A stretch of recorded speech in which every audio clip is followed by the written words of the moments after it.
ಹರಿ ಓಂ ಸುಪ್ರಭಾತಂ. ಇಂದು ಶ್ರೀಮದ್ ಭಾಗವತದಲ್ಲಿ ಬುದ್ಧಿಮಾನ್ ಪುರುಷಃ ಎಂದರೆ ಬುದ್ಧಿವಂತ ಪುರುಷನು ಯಾರು ಎಂಬುದನ್ನು ತಿಳಿಸಿಕೊಡುವಂತಹ ಸುಭಾಷಿತವೊಂದನ್ನು ನೋಡೋಣ.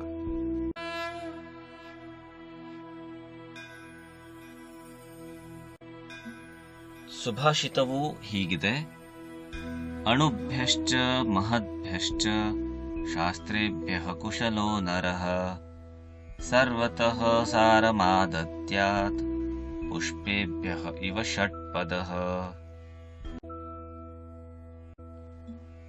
ಈ ಸುಭಾಷಿತದ ಅರ್ಥವೇನೆಂದರೆ, ದುಂಬಿಯು ಹೂವುಗಳಿಂದ ಮಧುವನ್ನು ಹೀರುವಂತೆ ಬುದ್ಧಿವಂತನಾದ ವ್ಯಕ್ತಿಯು ಶಾಸ್ತ್ರಗಳು ಚಿಕ್ಕದಿರಲಿ ಅಥವಾ ದೊಡ್ಡದಿರಲಿ ಅವುಗಳಿಂದ ಸಾರಭಾಗವನ್ನು ಮಾತ್ರ ಸ್ವೀಕರಿಸಬೇಕು. ಸಂಸ್ಕೃತ ಸಾಹಿತ್ಯವೆಂಬುದು ಮಹಾಸಮುದ್ರಕ್ಕೆ ಸಮಾನವಾದುದು.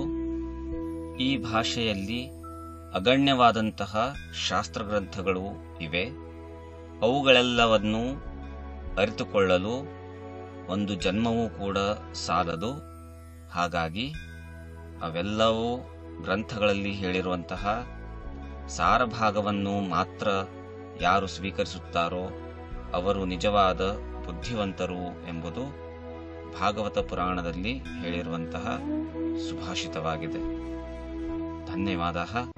ಜಯತು ಸಂಸ್ಕೃತಂ, ಜಯತು ಭಾರತಂ.